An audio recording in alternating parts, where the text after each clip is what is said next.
Ladies and gentlemen, there is something unshakable, something untouchable about a woman who says, I trust God's timing. You can throw storms at her. You can bring delays, setbacks, rejection, and betrayal, but she will not break because her foundation isn't built on feelings. Her foundation is built on faith. See, when a woman knows the author of time is writing her story, she stops trying to edit the chapters. She stops forcing the outcome. She starts walking in expectation, not desperation. She knows that her Father is never late. He's just doing something behind the scenes that eyes haven't seen, ears haven't heard, and hearts can't imagine. You can't break a woman who prays more than she complains, who praises more than she panics, who trusts even when the clock is ticking and the door seems closed. Why? Because she knows something the world doesn't. God's delay is often his divine setup. Faith doesn't get built in comfort. It gets built in the waiting room of life. When God puts a woman in a season of waiting, he's not punishing her. He's preparing her. He's constructing a deeper foundation. He's working in the unseen places, laying bricks of trust, pouring cement made of obedience, and reinforcing it all with the steel of surrender. You see, unshakable faith is not microwaved. It's slow, cooked through process, through pressure, and through patience. A woman who trusts God's timing doesn't demand clarity. She walks by trust. She knows that just because she doesn't see it doesn't mean God isn't doing it. Her faith becomes unshakable because she's learned that delay is a classroom and God is the teacher. And in this classroom, the curriculum includes silence, closed doors, waiting lists, detours, and divine no's that lead to greater yeses.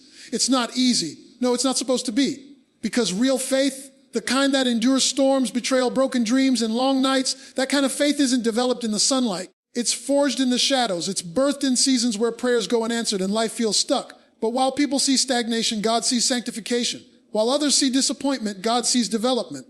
And while the world says, move faster, God says, be still and know that I am God. A faith is not proven by shouting in church. It's proving when a woman is sitting in the middle of uncertainty and she still says, God, I trust you. When her timeline is falling apart, but she says, your timing is better than mine. When everything she hoped for is delayed, but she still lifts her hands and worships, that's the soil where unshakable faith begins to grow. Look at Abraham and Sarah. God gave them a promise, but then he made them wait decades to receive it. Why? Because God was not only fulfilling the promise, he was shaping the people. And when God gives a woman a promise, he'll often delay the delivery so she can develop the strength to carry what's coming. See, what's coming is bigger than what you prayed for. So your faith must be stronger than what you expected. And here's the truth: God's timing doesn't just build faith. It burns away false expectations. It removes the illusion of control. It dismantles pride. It forces surrender. It teaches a woman how to listen, how to lean in, how to discern his whisper even in the middle of the noise. And once she's learned that his pace is perfect, she no longer lives in panic. She lives in peace. A woman with unshakable faith doesn't compete. She doesn't compare. She doesn't beg people to stay.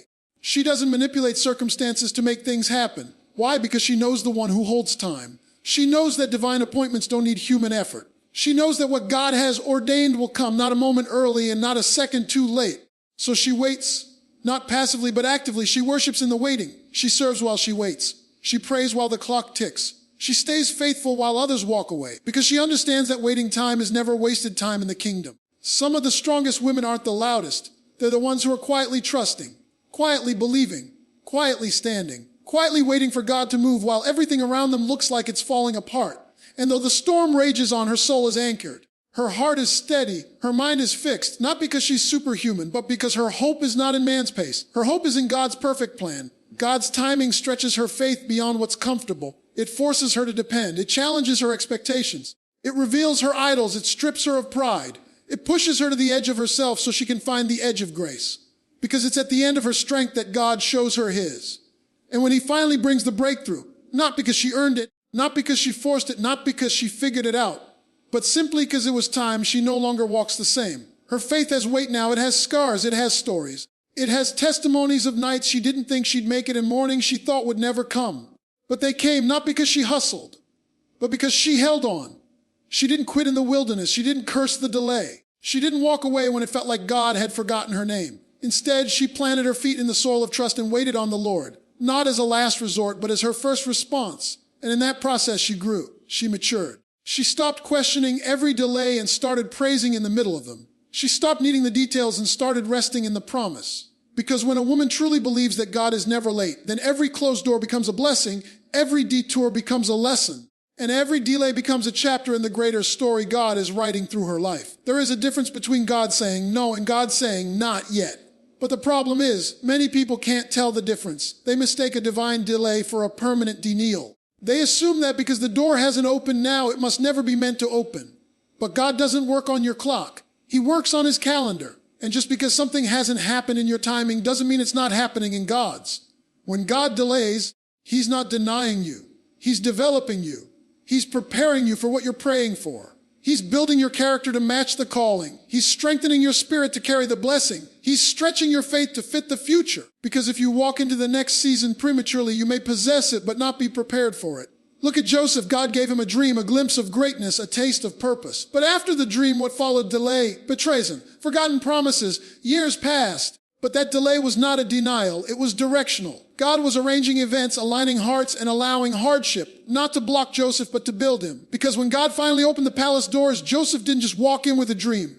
He walked in with wisdom, humility, and a faith that had been tested in the dark. You see, God's delays aren't empty. They're pregnant with purpose. They're filled with divine assignments you can't always see.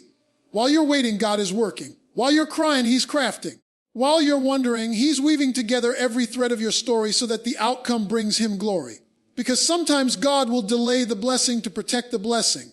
He won't give it to you when you want it, because if you get it too soon, you might mishandle it. Sometimes the delay is God's way of maturing your mindset. You might be ready externally, but internally there's still work to do. You may be asking for elevation, but God is asking for surrender. You may want promotion, but God is still pruning. He's working things out of you before he works things for you.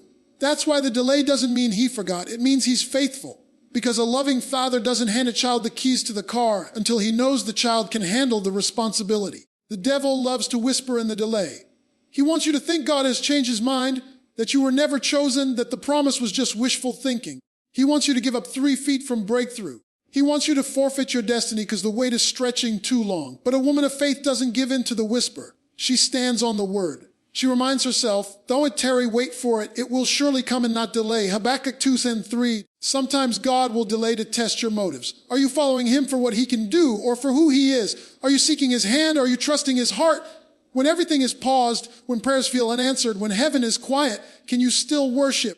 Can you still obey? Can you still praise him in the hallway while the door remains closed? Every major move of God in Scripture came after a delay. Noah had to build an ark when it had never rained. Abraham waited 25 years for a son. David was anointed king but sent back to tend sheep. Jesus waited until Lazarus died before showing up because the miracle wasn't to prevent death, it was to defeat it. Delay was never a detour, it was part of the design. And when you understand that delay is divine, you stop rushing and start resting. You stop panicking and start praying. You stop doubting and start declaring. If it's not here yet, it's because God is still working on something greater. Because delay often means elevation is coming. God is preparing you to stand in a room that you didn't even know existed. He's protecting you from stepping into something that could wound you. He's aligning people and opportunities you haven't even met yet. So many people settle in the delay. They downgrade the dream, shrink the vision, and lower their faith. They start trying to do it themselves, manipulating circumstances, forcing open doors that God has intentionally kept shut. But what they don't realize is what you obtain through the flesh, you'll have to maintain through the flesh. But what comes by the Spirit will be sustained by grace. That's why waiting on God is never passive. It's not lazy. It's not weak. It's warfare. Because it takes strength to trust when nothing makes sense. It takes maturity to stay still when your emotions want to move. It takes faith to say, I don't see it, but I believe it. And in that space, between the promise and the fulfillment, God does his deepest work. He removes distractions. He sharpens your discernment. He teaches you how to recognize his voice. He builds in you a capacity for gratitude, a hunger for his presence, and a resilience that cannot be broken by storms or setbacks. Because when the appointed time comes, and it will, you won't be shaken. You won't be desperate. You won't be unsure. You'll know that every second of waiting was part of the divine strategy. Strength isn't always shown in resistance. Sometimes strength is most powerful when it's shown in surrender. The world teaches women to be fierce by force. Fight harder, push longer, never give in, never back down. But the kingdom of God operates on a different principle. In God's economy, surrender is strength. A woman doesn't become powerful by controlling everything. She becomes powerful when she releases everything into the hands of the one who holds it all. You see, surrender isn't weakness, it's wisdom. It's the recognition that while she may not have all the answers, she knows the one who does. It's realizing that her breakthrough won't come from striving, but from yielding. That her deliverance won't come from overthinking, overplanning, or overworking, but from placing her plans under divine authority. A surrendered woman is not one who has given up. She's one who has given over. She has placed her life, her desires, her relationships, her future into God's hands. And when she does that, something happens. A holy exchange takes place. She lays down her fear and God gives her peace. She lays down her burdens and God gives her rest. She lays down her timing and God aligns her life in ways she could never orchestrate on her own. Her strength doesn't come from her titles, her education, or her background. It comes from her ability to kneel in prayer when life is falling apart. It comes from her decision to trust even when she doesn't understand. It comes from her posture, not puffed up with pride, but bowed low in humility. Because the lower she gets before God, the higher he lifts her above the chaos. There's a difference between control and surrender. Control says, if I don't fix this, it will fall apart. Surrender says, if God doesn't move, I don't want it. Control leads to exhaustion. Surrender leads to rest. And the enemy would rather see her busy than surrendered, because he knows a woman who strives in her own strength is vulnerable. But a woman who trusts in the Lord is untouchable. Think about Hannah. She was barren, broken, mocked by Peninnah. She had every reason to be bitter. But what did she do? She brought her pain to the altar. She poured out her soul before the Lord, not with pride, but with posture. And in that act of surrender, her miracle was released. God didn't just give her a child, he gave her a prophet. Because when a woman surrenders to God, he doesn't just answer her request, he multiplies it for his glory. A surrendered woman doesn't chase opportunities. She prepares in the presence of God. She doesn't panic over closed doors. She prays it because she knows if it was meant for her, no devil in hell could stop it. She doesn't fight battles that aren't hers to fight. She knows when to step back and let God show himself strong. Because when you truly surrender, you give God permission to be your defender, your provider, your sustainer. And this kind of surrender isn't just emotional, it's practical. It shows up in the way she forgives even when she was never apologized to. It shows up in her patience when others rush ahead. It shows up in her willingness to obey even when obedience doesn't make sense. Like Mary, when the angel told her she'd give birth to the Savior, she didn't argue. She didn't ask for a plan. She simply said, "Be it unto me according to your word." That's surrender. And that kind of surrender makes room for the miraculous. A surrendered woman may not always look strong on the outside. She may be quiet. She may be hidden. She may not carry the spotlight. But in the spirit, she's a warrior. Because while others are busy talking, she's busy praying. While others are chasing platforms, she's kneeling in secret. And while others are building their image, she's building her altar. That kind of woman carries a strength the world can't understand. A strength that comes not from doing more, but from trusting deeper. Sometimes God will allow situations that force surrender. He'll close doors you can't pry open. He'll block paths you thought were sure. Not to harm you, but to redirect you. So you stop trying to be your own savior. So you stop thinking you have to do it all alone. So you stop carrying weights he never called you to carry. Because it's in that moment when you lift your hands and say, "Lord, I can't, but I know you can," that heaven releases what your hustle never could. This is where true power begins. Not when a woman demands her way, but when she yields to God's way. Not when she controls every outcome, but when she trusts God with every outcome. Not when she has it all figured out, but when she says, "God, even when I don't know what you're doing, I know who you are." Because she has tasted the goodness of the Lord in the land of surrender, and now she walks differently. She speaks with confidence, not because of who she is, but because of who she is. Surrender changes her posture, her pace, and her perspective. She no longer races to prove her worth. She no longer fears what others think. She no longer relies on external validation. Because when you've given everything to God, there's nothing left for the world to take. She becomes unshakable, not because she's unscarred, but because she's anchored. Anchored in truth, anchored in trust, anchored in the quiet confidence that the God who holds the stars also holds a story. There's a kind of woman this world can't figure out. She doesn't need to see the path to take the step. She doesn't wait for proof to believe the promise. She doesn't have to understand the how, to trust the who. That's because she walks by faith, not by sight. She moves not according to what she sees, but according to what God has spoken. Faith is not a feeling. Faith is not a fantasy. Faith is not wishful thinking or blind optimism. Faith is substance. Faith is foundation. Faith is rooted in what God said, not in what circumstances suggest. And when a woman chooses to walk by faith, she is choosing to live by what heaven says, not by what earth shows. Walking by faith means she's not led by numbers, popularity, emotions, or opinions. She's led by the Spirit. She doesn't wait for things to make sense in the natural. She listens to the whisper of the supernatural.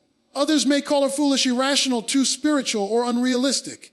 But she's not following trends, she's following truth. And that truth tells her that just because she can't see the outcome doesn't mean the outcome isn't already ordained. When a woman walks by faith, she walks differently. Her pace is not dictated by pressure. Her peace is not anchored in results. Her confidence is not tied to her bank account, her relationship status, or her circumstances. Her boldness comes from knowing she's walking in alignment with a God who never fails. She may not know where he's taking her, but she knows who's taking her. And that's all the assurance she needs. Look at Abraham. God told him to leave everything familiar and go to a land he would show him. But he didn't give him a map, he gave him a word. That's faith. Stepping out when the details aren't clear. Trusting when logic doesn't agree. Moving forward when your sight says stop, but your spirit says. A woman who walks by faith lives with her eyes fixed not on what is seen, but on the unseen power and promise of God. There are moments when walking by faith looks like standing still. Not because she's stuck, but because God has told her to wait. There are times when walking by faith looks like saying yes with trembling hands and a shaky voice because obedience is often uncomfortable. But her faith isn't based on how she feels, it's built on who God is. Faith isn't the absence of fear, it's the decision to move despite the fear. Because trust overrides terror. This kind of walk requires vision that's deeper than the natural eye can perceive. The world says, see it to believe it. But she says, believe it until I see it. The world says, make sure you understand first. But she says, if God said it, that settles it. That's not arrogance, that's anchored identity. That's what happens when a woman takes God at his word and refuses to let circumstances tell her who she is or where she's going. When she walks by faith, she doesn't shrink in uncertainty. She doesn't crumble in delay. She doesn't detour when life gets dark. Because faith is not her backup plan, it's her starting point. And her trust is not seasonal, it doesn't fade in the storm, it doesn't crack under pressure. Because her faith is built on rock, not sand. A sight walker waits for the doors to open before she praises. But a faith walker praises while she's still knocking. A sight walker needs the money in hand before she moves. But a faith walker sows even when the harvest hasn't come. A sight walker needs comfort and clarity. But a faith walker says, even though I walk through the valley of the shadow of death, I will fear no evil. Because she's not walking alone, she's walking with the shepherd who guides her every step. Faith is not passive, faith is pursuit. She gets up when others sit down. She keeps believing when others give up. She keeps building when others walk away. Noah didn't wait for the first drop of rain to start building. He obeyed in faith when skies were clear. And likewise, a woman of faith builds when no one understands, because her blueprints come from heaven. When she walks by faith, her life becomes a testimony. Her family sees it. Her children witness it. Her enemies notice it. Because everything about her says, she's not depending on herself.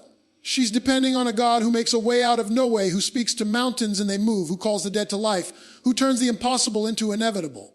Faith rewires her thinking. It renews her mind. It removes her limits. She doesn't let her past dictate her future. She doesn't let current conditions block her calling. Because faith doesn't consult the past before declaring her promise. And when she walks in that kind of revelation, she becomes unstoppable. Not because of her power, but because of the one walking beside her. The enemy fears a woman who walks by faith because he can't distract her with what she sees. He can't control her with what she feels. He can't discourage her with what's delayed. Because she's not tuned into what's temporary, she's focused on what's eternal. And that focus becomes her fire. That focus becomes her fuel. That focus becomes her daily direction. Walking by faith means she no longer waits for validation from people.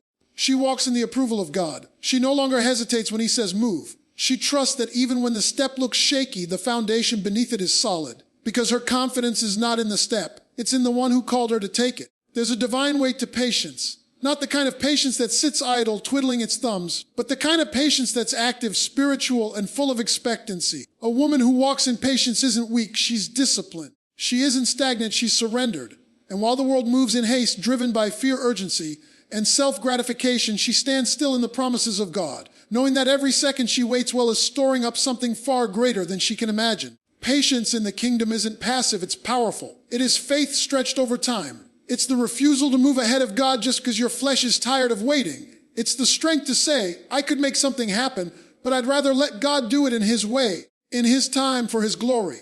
That kind of patience doesn't go unnoticed. That kind of patience has purpose written all over it, and God never lets purpose go unfulfilled. A patient woman may not look impressive to the world. She may not be loud, visible, or constantly celebrated, but she's marked in the spirit. Heaven sees her obedience in the waiting. Angels are dispatched in response to her perseverance. Her quiet trust becomes her loudest praise. Because even when the timeline stretches, even when the road feels long, even when others receive their blessings faster, she does not get bitter. She does not become resentful. She waits with faith and for purpose. And purpose is what separates divine patience from worldly passivity. She's not waiting because she has no options. She's waiting because she knows there's only one right one. She's not waiting because she's afraid. She's waiting because she believes. And that belief fuels her daily decisions. That belief informs her boundaries. That belief protects her from settling for good when God has called her to greater.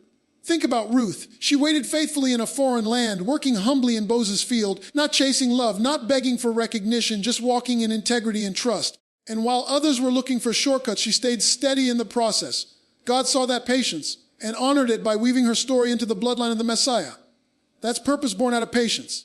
That's what happens when a woman remains faithful in the field God assigned to her. Patience becomes the soil where purpose grows. It's in the long nights of prayer, the quiet seasons of hiddenness, the years of obedience with no spotlight, that God begins shaping something eternal. A woman of patience doesn't just wait. She builds while she waits, she grows. She matures. She deepens. God uses the waiting room to cultivate the kind of fruit that no platform can produce: love, joy, peace, faithfulness, self-control. These are the things that prepare her for the promise. But understand this, the delay doesn't mean denial. It means divine design. God isn't making her wait because he's punishing her. He's making her wait because what he's building in her is too weighty to be rushed. He's making her wait because her character must match her calling. He's not just answering her prayer. He's equipping her to sustain the answer when it comes. Patience teaches her how to endure without explanation. It teaches her how to praise without proof. It teaches her how to stand firm even when the winds of life blow hard against her faith. And when the breakthrough comes, and it will, she won't step into it as the same woman who started the journey.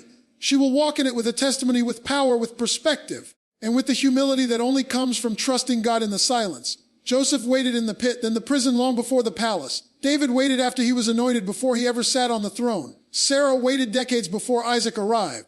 And every one of them saw the faithfulness of God respond to their faith-filled patience. He didn't forget them. He didn't ignore them. He honored them, because God does not ignore patience that is rooted in obedience. A woman who waits with the right posture is a weapon in the hand of God. She confuses the enemy because she doesn't break under delay. She doesn't quit when it gets hard. She doesn't detour into despair. Instead, she digs deeper into prayer. She sharpens her discernment. She prepares for what she hasn't even seen yet, because she believes what God spoke will not return void. And that belief makes her dangerous to darkness. While others are rushing, she is resting. While others are striving, she is submitting. While others are panicking, she is praising. That's not laziness. That's divine alignment. That's a woman who knows that her patience is pulling something down from heaven that her hands could never manufacture on earth. Patience allows her to hear God more clearly.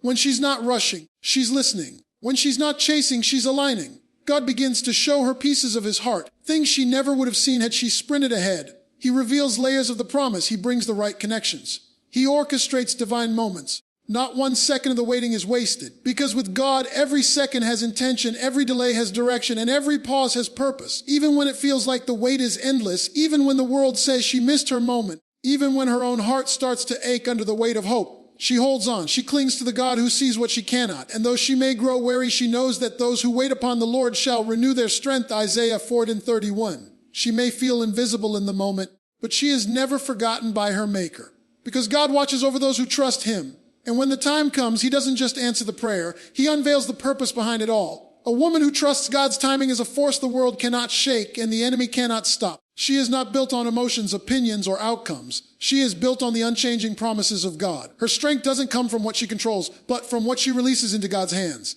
Every delay, every detour, every silent season, she doesn't see them as rejection, but as redirection. While others panic in uncertainty, she praises with expectancy, because she knows that the one who holds time also holds her life. You can't break her because she's already surrendered. You can't intimidate her because her confidence doesn't come from people. It comes from purpose. She waits not out of weakness, but out of wisdom. She walks by faith, not by sight, knowing that her patience is not punishment, it's preparation. She's dangerous to the enemy because she won't settle for what's fast. She waits for what's faithful. And when her moment comes, she rises not just with victory, but with testimony. She is living proof that when you trust God's timing, nothing and no one can stop what he has ordained for your life.